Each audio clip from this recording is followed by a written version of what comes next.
All Hit Radio.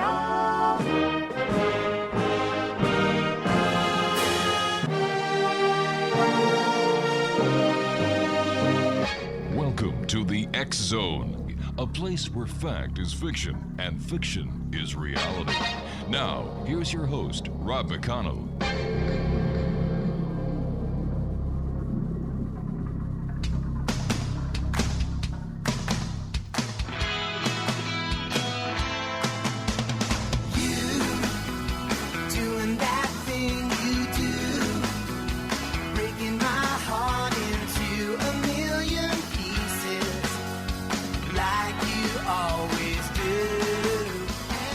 And welcome back to the X Zone, everyone. I am Rob McConnell, and for the next 2 hours, I'm your host and your guide as together we cross this time-space continuum to a place that I call the X Zone. It's a place where people dare to believe and dare to be heard. It's a place where fact is fiction and fiction is reality, and we come to you Monday through Friday from 10 p.m. until midnight right here on your hometown radio.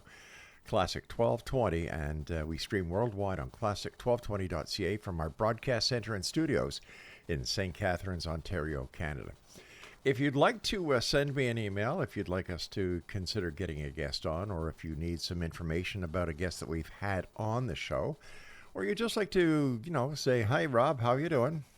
Like the nice part of life. My email address is xzone@classic1220.ca. That's xzone@classic1220.ca. Exonation, my first guest tonight is Dorothy Holder, and we're going to be talking about hypnotism and well as clairvoyance, aura reading, tarot reading, and she's also a card creator. Joining me now from New Zealand is Dorothy Holder. And Dorothy, welcome to the X Zone. Thank you, Rob. It's nice to be back. We sort of talked a couple of years ago, I think, and it was fun. Good fun. Yes. It's always nice to talk to you. Oh, it's nice thank listening you. to your voice. It's like a delicious voice you have. Oh, now you've got me blushing. That's the plan. Well, That's it worked. the plan. It worked, my dear. For the listeners who didn't have the opportunity of hearing you the last time you were on with us, tell them a little bit more about yourself. So the hypnotherapy journey started after the clairvoyant side of things started. It was one of those, really rough periods of life, and then suddenly I was having little experiences that freaked me out, and we went from there into training for years in Auckland. Actually, there was just like a period of time last century, which I love saying, last century. There was this wonderful period of time in Auckland where just everybody was into trying everything esoteric, so we had a lot of fun and developed a lot of skills with that. But of course, I've got a pretty practical bent. I'm one of those people that just says, it's not good enough to be too spacey and out there. We need to know why what we're doing is working, and is there some kind of science. And I started seeing auras, and then I think I saw a movie called What the Bleep Do We Know? Have you heard of that movie? Yes, I have, yeah. There was a Dr. Wolf on there, a quantum physicist, and he started talking about the center of cells and how light comes from the cells at the very nucleus of the cells, and how they've seen this under like these massive microscopes. And I was like, oh my gosh, that's the aura. And so that sort of started bringing everything together for me, that we're emitting this light, a low-level light. And then I started following a German scientist called Dr. Fritz Alpert Popp, and he created the Light Institute in Germany before he died, and that's been going since the 80s or the 90s. And they studied all of these light therapies and how light interacts and what it means in the world for us. Biophotonic emissions is what the aura is. And so it all just started coming together as an understanding of how we can look at a person's health and how we can see where things are going for them mentally and emotionally. And it's how we're using energy, or how we're using light. And because, of course, you'll hear those buzzwords from last century, we're light beings. Absolutely true, scientifically proven. So that's all good. The hypnotherapy came a little bit later because I was running meditation classes, and I had quit smoking, and I used hypnosis to quit smoking. And I've never wanted a cigarette since. It was like the best thing I could have done. Oh, cool. And I thought for meditations, it would be nice to be able to do that properly. We were all playing around, and I don't know if we were doing a good job or not, but I just thought it'd be nice to be able to use the right words, the right symbology, and get the results, because I'm a result-oriented person. And let's get these results. And then it just took off all on its own as a sort of parallel skill set that people were seeking. And so the classes got more serious. They went from, let's have a frou-frou moment to let's change something really important. Let's try forgiveness therapy. Let's try pathwork. Let's go down the track of, healing our lives via entering into our own sort of subconscious and psyche. And so the two have sort of worked in a parallel for over 20 years now, which is sad to say, isn't it? 20 years. That's right. Long time. So go on. This is really interesting. It seems that you've tried to cover every aspect of looking into a person, both as a clairvoyant, then light aura work, Yeah. then working within the person with hypnosis and meditation. And how did you all get? What was your inspiration? I mean, was it the hypnosis? Was there something that really triggered all of this? Well, I'm going to say my mum. Does that sound awful? My mum was really like a struggling person. She struggled. And she struggled in particular, aside from smoking and weight and health. She really wasn't a happy woman. And we grew up watching this whole process for her. And she tried all of these diets. So this is the trigger. Truly, the very first hypnosis program I did is called The Waiting Game. It's a 12-week program for people that are like my mum. And she had weight problems from young. She was actually a spoilt child, which isn't just a statement. She was the youngest child and the only girl in a family of 6. She was chubby from early stages. Later on, she had a terrible relationship with my dad, and she just never got over things. She always held grudges and was Right. pretty angry. I saw her go through the Weight Watcher thing and the Jenny Craig thing. She went through every fad diet for us. But I can remember as about 9 years old weighing out mum's vegetables for her diet. And so we all became a little bit body conscious, or a lot maybe, because of her. And then I was probably well into my early 30s, 33, 34, and I saw my mum do something completely different. She was going to travel to Australia, and she wanted to lose weight for the trip. Now, this is like the serial dieter's big mistake. I need to lose weight for this reason or that reason.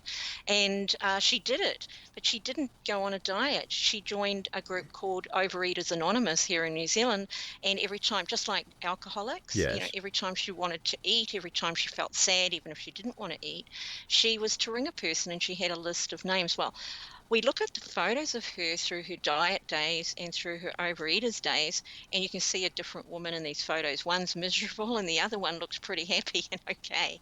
So she'd never really had an outlet, I think, for all of her negative feelings and difficult responses to those, which was usually putting food in her mouth and treating it like some kind of a reward, I guess, for getting through the day, So that was my true inspiration, although that kind of became more of a reality when the hypnotherapy sort of pushed on in there.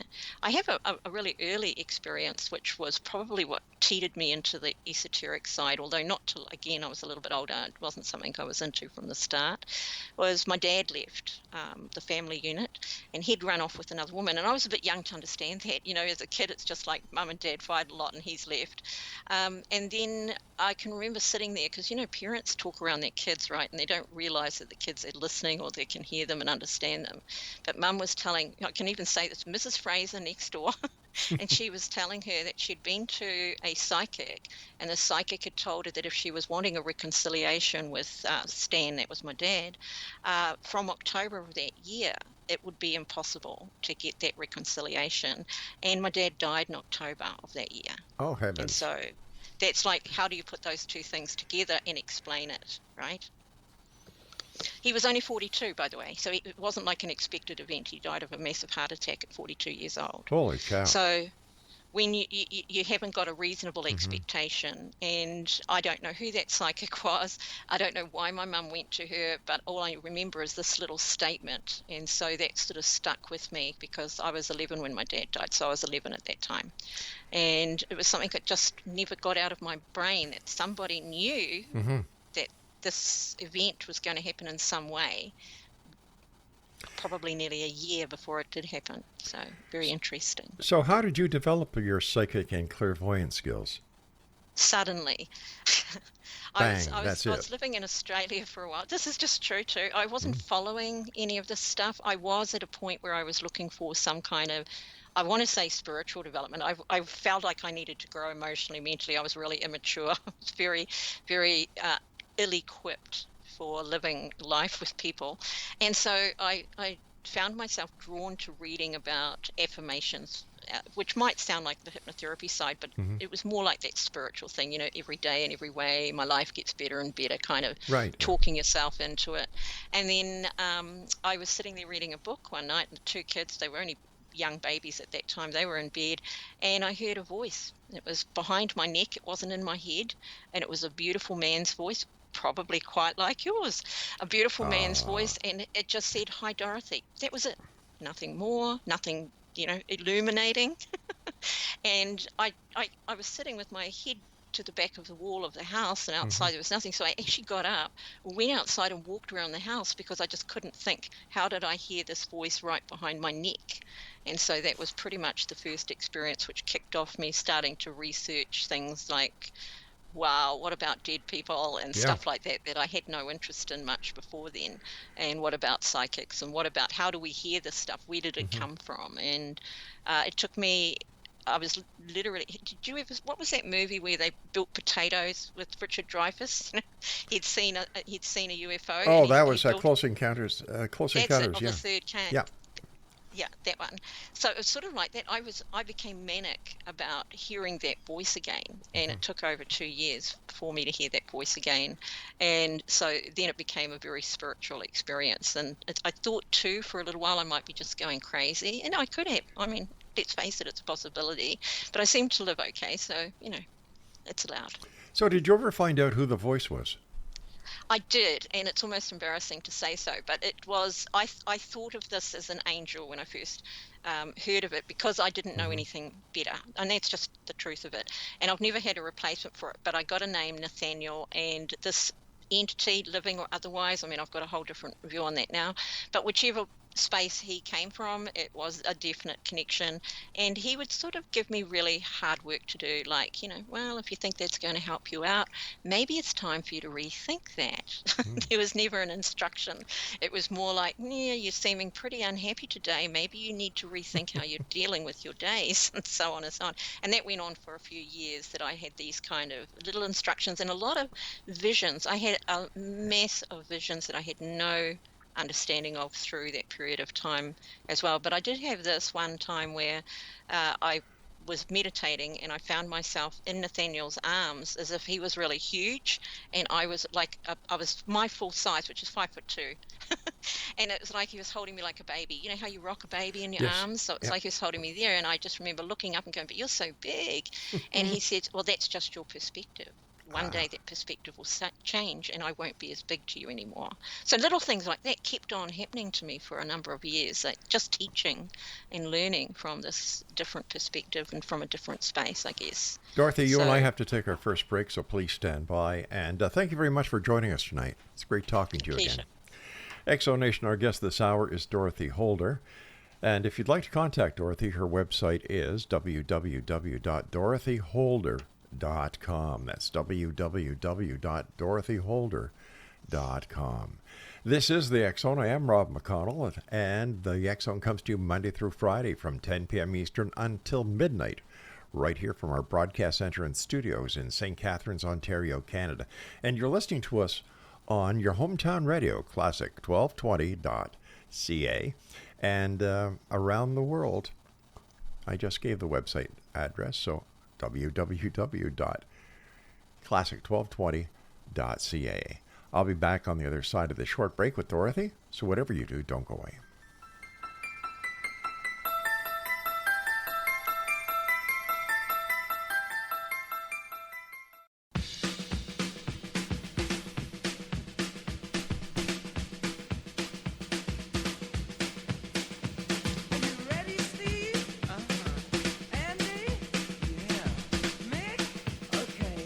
All right, fellas, let's go!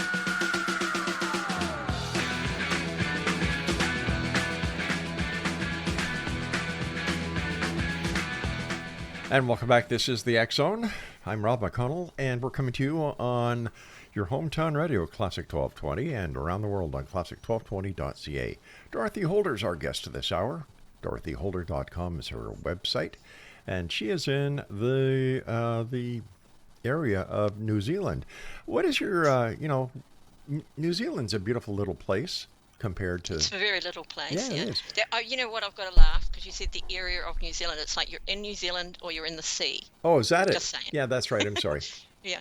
3 little islands and then there's nothing for miles. And so we're kind of isolated and safe down here. Actually, I tried to save myself there because I was going to try and pronounce the name of the city you live in, and I figured, oh, let's not do that. Maunganui. Maunganui. And it's calling it a city is like calling the moon the sun. It's a tiny little town in the far north of the North Island of New Zealand, literally 10 kilometres from the east coast to the west coast on a tiny little band. You know, at the top, we've got the skinny little arm at the top of New Zealand. Mm-hmm. That's where I am. So it's the warmest part of the country. And Maunganui means shark, by the way. Are there a lot of sharks in the area?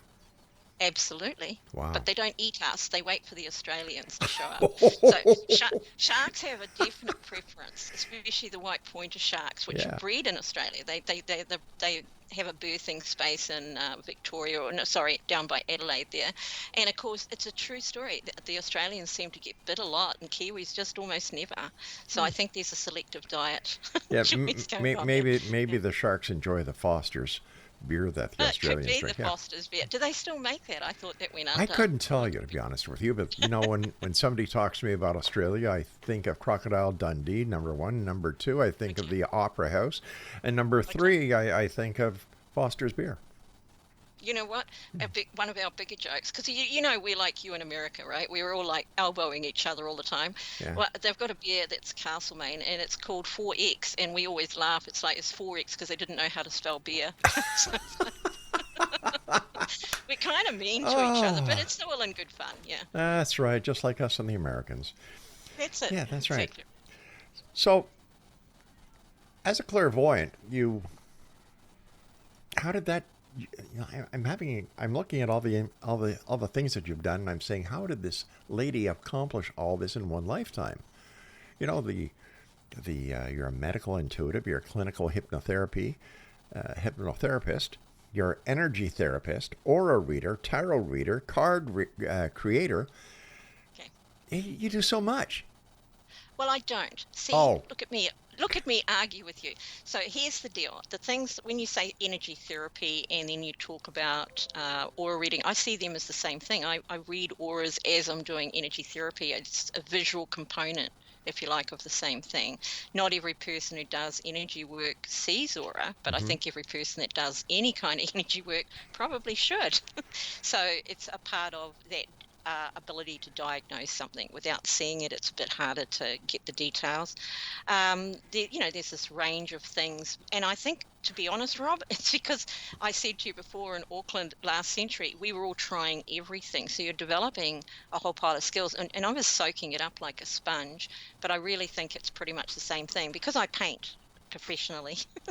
Don't go crazy. I was doing that first. Okay. And the looking at color, that's what people sort of say to me now. My family, it kind of makes sense that it's all about color, everything you do, and light and what that means and how that can be interpreted. But I don't see them as different things, really. I think the clinical hypnotherapy training was only a couple of years. It's not that bad. And then the rest of it was sort of developed as I went, if you like, with a few attunements with Sathim, because I started with Egyptian healing modalities, which is completely different to the Reiki, which I did as well, but don't bother with too much. And then moved on to understanding that actually there's just like this whole mass of frequencies and vibrations, and that's been proven in particle physics. And so we're looking at our bodies, and they're just going bip, bip, bip, bip, constantly. And then you've got this kidney over here, and it's radiating at its own vibration, which is recognizable. And your liver and your heart, they're all working together because their cells are different. Right, their cells are doing different jobs, and so all of that comes together to creating these like expressions, and that's what I see the biophotonic emissions. We've used this light and this is the leftovers. This is what it looks like when we're finished with it. Since the beginning of recorded history, people have been, I think, subconsciously reading people's auras. For example, oh, you kind of look blue today, or red with anger, green with envy, yellow as a coward. Is this all part of aura reading? Absolutely. In fact, I think most people, if not everyone, reads aura to some extent. So the fact that I went visual with it, it just makes sense because I'm a visual person. But for most people, no matter what, there's an energy exchange, and we understand. We've got a whole language, right? As you just mentioned, we can see your true colors now. Where does that come from? And when I read an aura and a person asks a question, light travels, just so as we clarify this really quickly, 186,000 miles per second. So you and me, likewise, are not very far apart. Lucky, not even a fraction of a second apart. And so you can zoom in and focus on an individual's aura. And if a person asks a particular question, you can see whether they're actually convoluting the energy around them to make themselves harder to read, or if they've got a very opaque aura, which makes them a little bit misunderstood sometimes, or you can see what's going on there in the moment because it's in flux. It's always changing, but there's sort of a base energy you can look through and see this is the personality. This is where they're thinking about this a lot because it's a fixed energy for a while. In Japan they have those waterfalls that are controlled. They go down on almost like fishing line things, and they can create patterns. Yes. Think of it that way. It's exactly like that as it's coming out from the bottom, that it comes out in a sort of a pattern. And you have these color expressions as well through the range. So again, add a prism to all of that, and or a bit of water, and you get that rainbowy effect. Yes. Some colors are more dominant, aren't they? Sometimes you'll see more blue and purples, and other times you'll see more yellows and reds. Yeah. I hope that helps. It did. So you're away in New Zealand, and you can read my aura? I can. Mr. Blue around the back of your throat. Oh. Yeah, so you've got a very dark blue. We'll just throw this out there because you put it up there. Very dark blue around the back of your throat, and it's things roiling around all the time. It's not because of your radio. You probably started this really young, and so things would almost, when you were learning to speak, probably get pushed out of your mouth before you could think about it. Like it had to come out. It had to come out. It's that kind of compulsion. Oh, yeah. And you've probably learned to manage it as an adult at a guess, but that compulsive energy is still there at the back of your throat. Now, as it's indigo, I want to say too that it's also a sensitive energy. That means it's really intuitive energy. And so you probably know what somebody else is kind of going to say before they say it. So you may find yourself interrupting on occasion or wanting to. I knew you were going to say that. You did? Good on you. Okay. Because, that indigo and that intuitive, you probably know everything I'm going to say from now to the end of the show. All right. Well, this was nice talking to you. We'll be back on you. That's right. We don't need to say anymore. Actually, I'll just let you do the talking. How's that? Actually, that's probably your favorite thing, right? I'll just let you do the talking. It's your turn. It's your turn. I've done enough today. But you're dead right about the way I've operated and how I progressed talking. In fact, my mother used to say, "Don't you have a what did she call it? Off switch?" Yeah, well, that too. A filter. A filter. Oh, filter. That's even worse than an off switch. I know. Okay. I know. Okay. So learn as we grow. And as far as intuitive, when I was in the police force, my intuitive abilities and gifts came in very handy. Ah. So Very good. So you're right on, dead on. Thank you. And that's just a little touch of. So if I was to read somebody's aura completely, it would take about 4 hours. So usually what I do is we just pick the main things, what's going on right now, what do they need to know, and then leave the rest. Is there anything physical that they need to be aware of? Those type of things. And that's usually how that works, or it's part of a session. I use it with my hypnosis too. I use a combined thing, really. I use energy therapy with my hypnosis, and I read somebody's aura, and sometimes I have visions. I had a vision of a woman sort of feeling a bit lost, and I could see her in a white dress doing a hypnosis one time. When I brought it up with her afterwards, she said, "That's exactly what I was wearing when I went through the stairs." Wow. And I looked down at myself and I couldn't believe what I was wearing. So, I combine the whole lot to get the best results we can. I do a lot of Australians call you up to get aura readings to find out where the sharks are? I thought you were going to say chakras. You caught me. Now, I tell you what, they know where they are because they've got dirty great big nets all around Brisbane and all up the coast there, up the Sunshine Coast, so that they don't get caught and eaten by sharks. But down the south of Australia, just so everybody gets this, they don't have the nets. Oh gosh. Yeah, don't go swimming down there. No. You know, when I lived in Australia for 8 years, and we had a newspaper that would come up and tell us where the shark attacks were. So this is a genuine thing, just so as we're clear about that, where all the shark attacks were and where the most were and which beaches and which places to be a bit more careful of. And then I noticed that all around the Cape of Carpentaria, which is the top end of Australia, the hottest part, where all of the saltwater crocodiles are, and that was my first thought. I thought, I bet that's because of saltwater crocodiles and nobody's going in the water anyway. And then I found out that that's where there's the most saltwater crocodile attacks, which probably equaled about the shark attacks everywhere else. I mean, why even live there, right? It's like Canada. You know, why go to America when you've got such a beautiful place of your own? Us poor cousins are really happy. Yeah, and this part of the show is being brought to you by the Australian Tourism Bureau. I tell you what, they'll deny it all, and then they'll explain Forex for you. Yeah. That's because they can't spell beer, right? They can't spell beer. Yeah, there Exactly you go. right. So we've got lots of little quips like that for Australia. But I've, in my defence, I lived there for 8 years, and they chuck it all at you if you're a Kiwi living in Australia. You just get the lot, you know, until you leave. So it's sort of like I'm justified.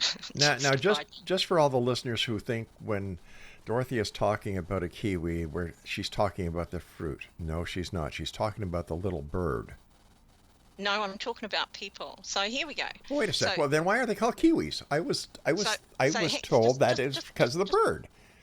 Yeah, well, so it's our national bird is a kiwi, correct. But when you say the word kiwi and you're talking the way I'm talking about, you're talking about people. So we are Kiwis. Everybody refers to us as Kiwis. We refer to ourselves as Kiwis. Did you not know that? No, well, once again, we don't say I'm a New Zealander. We go, I'm a Kiwi. True story. Yeah. Now you know. Now I know. See? And we never call a kiwi fruit a kiwi. Just so as we get this. This is very important, okay? Okay. A kiwi fruit is a kiwi fruit, the whole one word. It's not a kiwi. Because if you are in this country and you wander around saying, I ate a kiwi this morning, you're in big trouble. You're getting it, right? There's two possibilities there, and neither of them are going to go down very well. Yeah. Oh, my gosh. Cannibalism at its best. Cannibalism at its best, assuming you're not eating our national bird, right? Which is an equally disgusting idea. Don't even think about it. Yeah. You and I have to take our break at the bottom of the hour. Please stand by. Welcome back to the X Zone, everyone. Our guest this hour is Dorothy Holder, and as you guessed by now, she is in New Zealand. She's a Kiwi person. Not the fruit, not the bird, person. And her website is dorothyholder.com. And Dorothy and I will be back on the other side of this break as we continue from our broadcast center and studios in St. Catharines, Ontario, Canada, from our, right here on your hometown radio. The hometown radio in St. Catharines. And I'm talking about my station, Classic 1220. And we're heard around the world on classic1220.ca. Whatever you don't go away, we'll be back shortly.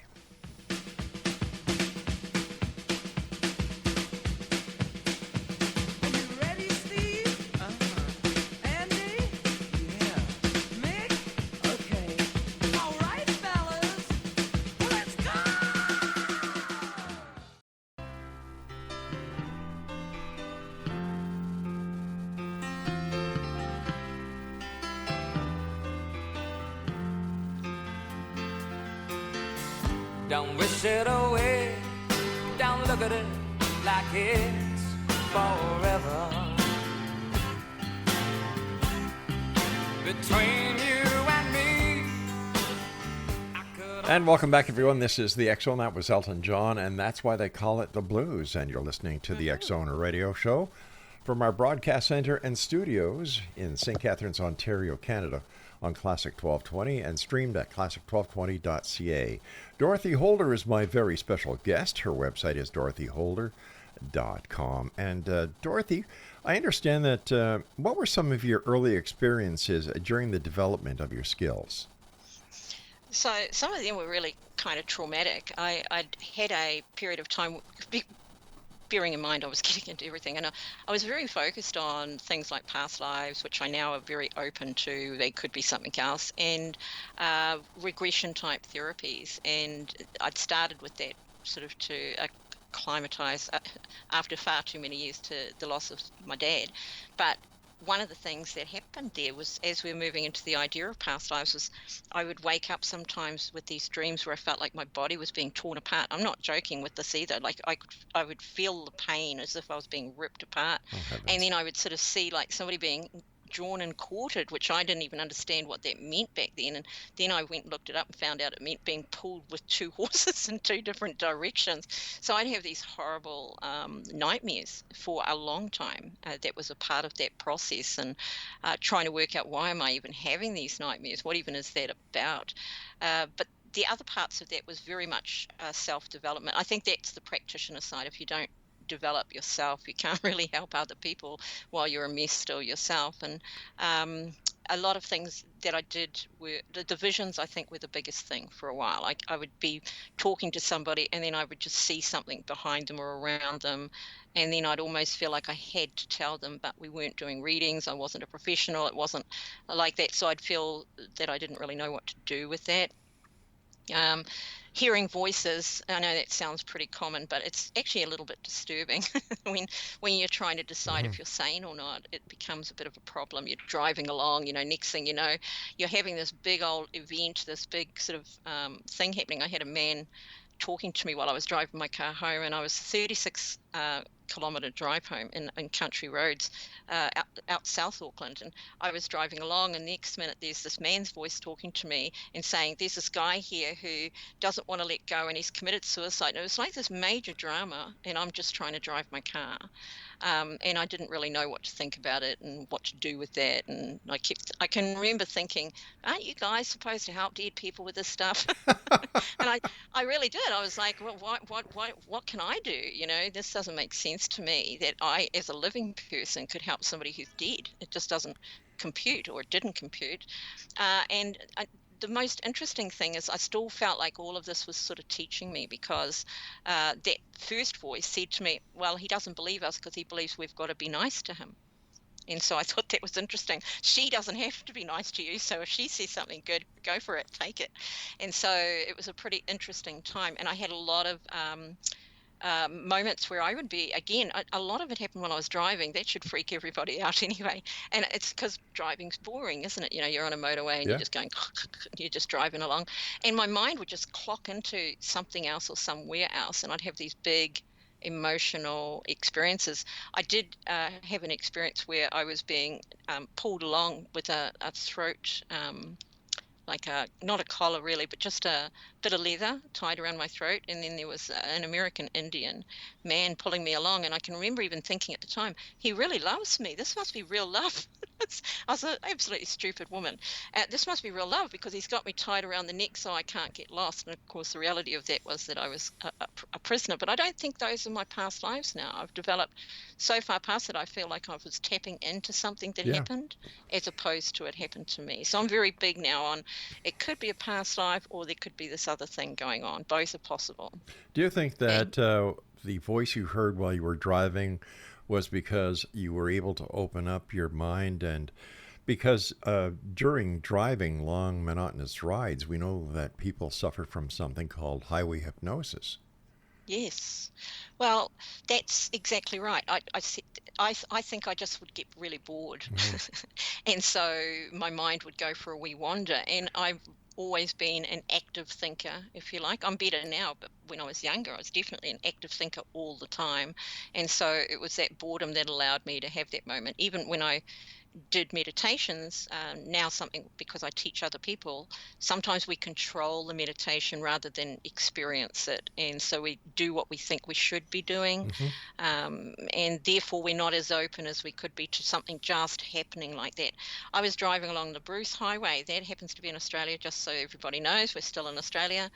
And I was traveling, don't tell me off, at 120k on this highway, and I heard a siren. You remember I mentioned the voice at the back of my neck? Well, I Yep. heard a siren, like a police siren at the back of my neck, and my auto response obviously was to pull my foot off the accelerator because I was counting the dollars Mm-hmm. of the ticket that it would be.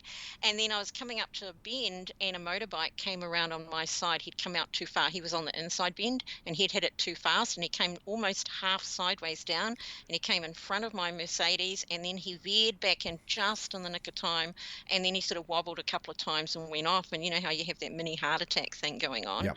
But I just knew that if I hadn't heard the siren in the back of my neck, I would have hit him at 120k, Wow. and he would have been dead, gone. It would have been awful for all of us, you know.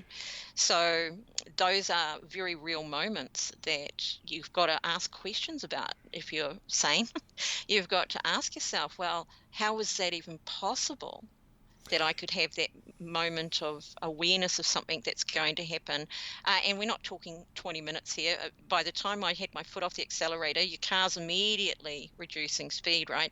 So we're probably talking 20 or 30 seconds at most that I'd slowed down enough for him to miss me.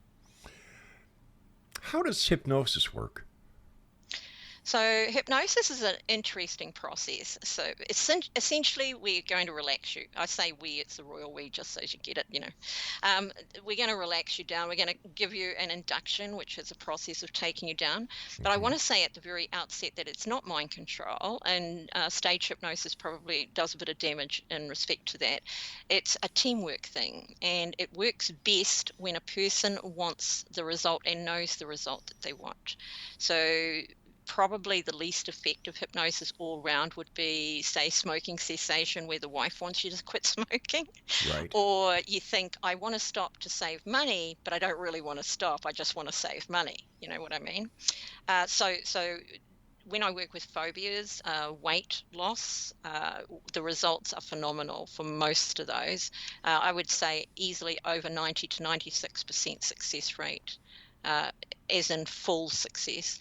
When it comes to cessation, where a person is conflicted, they're probably better to work out what those conflicts are and then do the hypnosis to quit smoking, and they'll find then that they get the better results.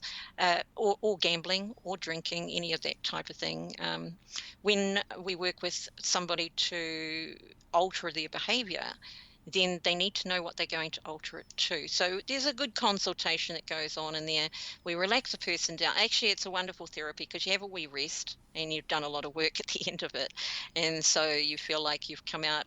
If you think about, we all daydream, right? Yes, We all yeah. daydream, or we have that moment in the morning, you know, when you're dozing, but you're not quite awake. You can hear noises around you, but you just don't care at Yeah. that point. It's sort of like that. We take you into that actual state, and it's something that's natural for us. We all do it all the time. The only thing that's changed is that when we get you to the point where you would normally just go into la la land, away with the fairies type mindset, we start giving you affirmations and suggestions to help you achieve your goal. And yeah. I was going to say, so that's why it works for some people and doesn't work for the others, because the ones that it does work for are the ones who truly want it to happen, whether it's quit smoking or lose weight or even fear of going to the dental office. Those who are just doing it for some half-cocked reason, or they don't believe that the session can actually work, it won't work for them. Well, I'm going to just make one little, because that's basically correct, but it doesn't matter if a person believes in it or not. I can tell you that. And that's through experience. I had this wonderful little story of this woman who had said to me one day, look, I think I should try hypnosis to quit smoking because I've tried so many times, you know, the story. And she said, and I'm worried about putting on weight. And she gave me the full story. A lot of people don't, you know, they want to quit smoking, but they don't want to put on weight, or they've got other things that are caveats to encourage them to resist the result. And so she had said that to me, and she said to me straight off, she said, I don't think it'll work, and I'm not really sure that I even believe in hypnosis. And so I had her laying down on my couch because, isn't that wonderful? Come into my space and lay down on my couch. Put your feet up. It's going to be wonderful. And then, of course, she knocked out before I even got halfway through her first induction. And after that, she didn't remember anything from me starting to count down from 10 to when I brought her out at the end of it. And she quit smoking, and she couldn't believe it. To this day, she'll now and again hit me up on social media and go, I still can't believe that worked. So it's not about belief so much as wanting the result and being aware that you're in a team relationship with the hypnotherapist. That would be me if it's me, and I'm working for you to get your result. I'm not trying to command you to do what I think you should be doing to get your result. So I sorry, go on. No. I was just going to say, I think the consultation is key to success.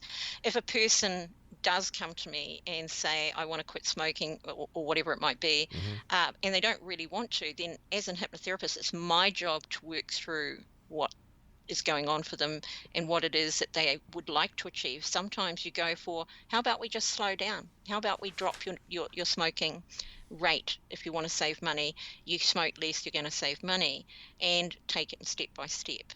You see how that's where the consultation comes in. I'm never happy if I have a failure, really, truly not. I feel like I've failed them not as a hypnotherapist, but as a consultant at the beginning. I've missed something. And sometimes that happens, that we choose an induction. It doesn't go down too well. I had a woman wanting to improve her skills for speaking. She'd built a company and she was a CEO, and they had weekly meetings. And she said, I spend 5 days out of 7 freaking out that I've got to talk to these people, yet I know what I'm doing. I know it's my company. I built it. And the first induction I gave her was a schoolroom induction. And she just popped out and said, sorry, can't do that. We have to do something different. Because her problem started back there. She just then said, this is what happened back then. And all of that pressure that came on me when I was 5 years old, very first year of school, she had a teacher that gave her a really hard time. And so we make the adjustment and then carry on, or we make a second appointment and start again with something fresh. That's my job, is to work out what's best for the client based on the stuff that they tell me, what information they give me.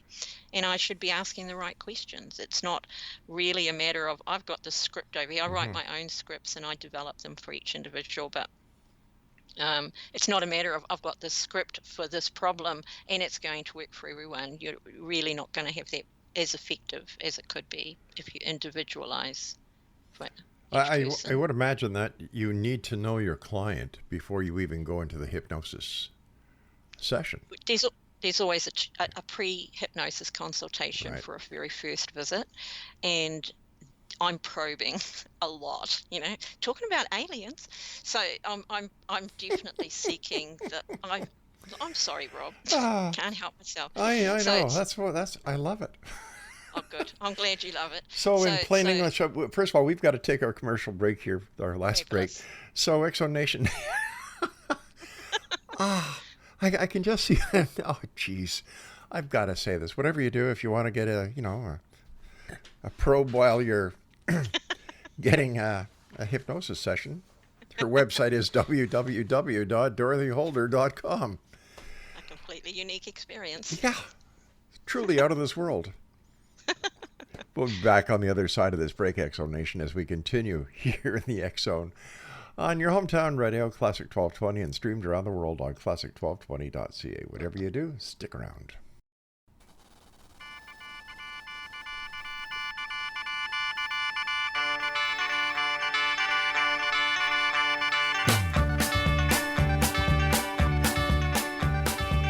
Things went wrong today.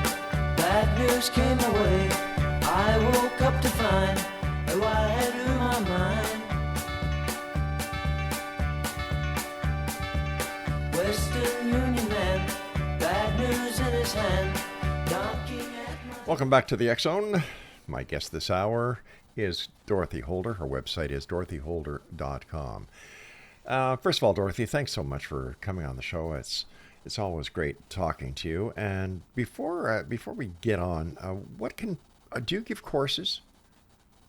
I do. I've actually, because I'm getting older, Rob, just between you and me and nobody else that's listening, I've spent a lot of the last year developing workshops and programs for practitioners so that they can have a step-by-step process, which is kind of how it's being done now.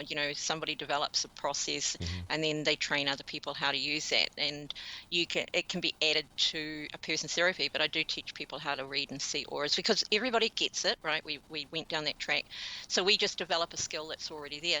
You know what? Earlier on, because I'm running off at the mouth now. You got that, right? That's that music.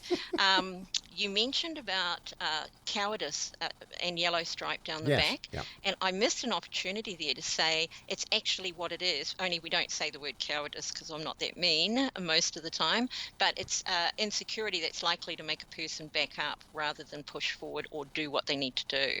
So it's all real, and that's something we can take on board, that we've already got this innate ability. We call it intuition. That's what I believe.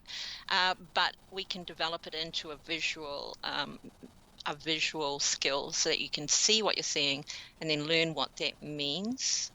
So yes, because it's that easy. I think it takes about 3 minutes, maybe to 10 minutes for a person to see their first bit of aura. True. Really? Because it's already there, and quite often a person will go, oh my gosh, look at that, I wouldn't have believed it.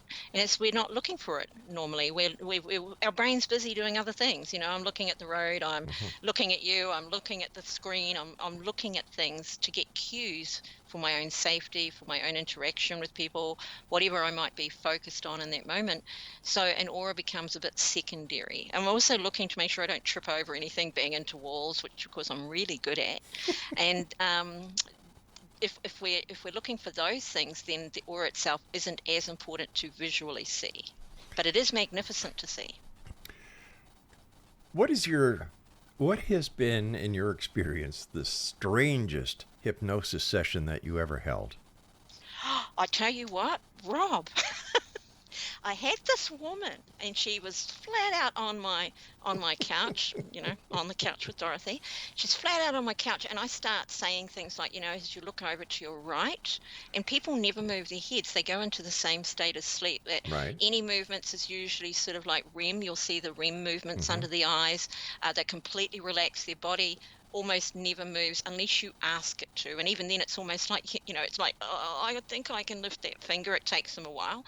But she started looking, and then she is looking at, I said, you're going to look over to your right, which just happened to be where I was. And I said, when you're looking over to the right, you're going to see this and this and this. And I'm talking through the suggestion. And then I realized her eyes are open and she's looking straight at me, but she's not conscious of that at all. And then when I say to her, now you're going to be looking over to your left, she moves, rolls her head around. Did you ever see that Exorcist? Yes, I have.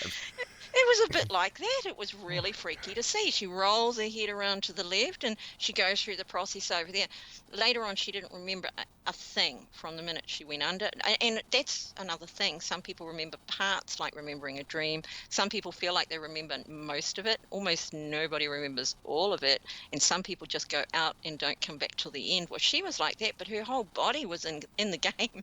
And I found that really freaky. So I figured in her sleep, she probably moved a lot. She probably didn't have that little wee chemical that pops in and keeps us still when we're in that lower conscious state to keep us safe. Yeah. So that was the freakiest hypnosis that I've ever done, because it was so visceral, having a woman staring at you while she's not really conscious in the room with you. She's not seeing me at all. How can you tell if somebody is really in a hypnotic state or if they're just pulling your chain? Oh, well, should I say it's really hard to pull my chain, except when we're talking about aliens. So one of the things that there's visual cues, and then you give little testers if you're not 100% sure. A person who's new to it, you actually see a body relax. If you see a person who's asleep, they're asleep, right? Mm-hmm. Right? Yes, right? definitely, yeah. So it's a very similar thing. All of the muscles relax in their face and their neck and visually, but you can ask them to do something, and they do it on cue at the time that you're asking them to do it. And then, but there's a way that they do it. The word is really slow. It's a real effort for them to lift a finger. I want you to lift your finger for me, and you'll see it struggling to get off the knee or off wherever it is. And those are only if you're not sure, though. Most of the time you can see very clearly that a person has moved into such a deep relaxation, literally a siren can go by and they've got no reaction, no response to any external stimuli. And I'm telling them that too, because I need attention on me, thank you very much. And so very early in the inductions, I'm going to say something like, the only sound you hear is the sound of the music and the sound of my voice. And every word that I say is going to take you deeper and deeper. And it's such a wonderful feeling. You really want to hear the sound of my voice. That's how we do it. We bore people into submission. Ah, that's how you do it. What is a good age for somebody to undergo hypnosis? For example, if a young person is having problems studying, can they go to see a hypnotist and have them work with them on concentrating and getting better marks? Absolutely, and it works really well. So teenagers, definitely. In fact, when I get a person who's been struggling for years with something like insomnia or anxiety, and they're in their 30s and they say, I've been suffering with this since school age, I think, well, that's a shame. You know, it could have been taken care of maybe way back then, and you wouldn't have had that problem all the way through to now, because it affects a lot of other things, right? Especially sleep.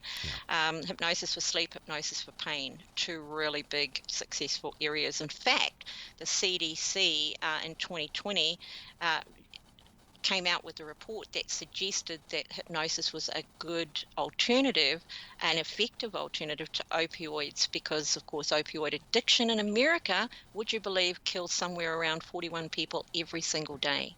I do believe it. I really do. And that's their record. You know, that's the CDC's on their site.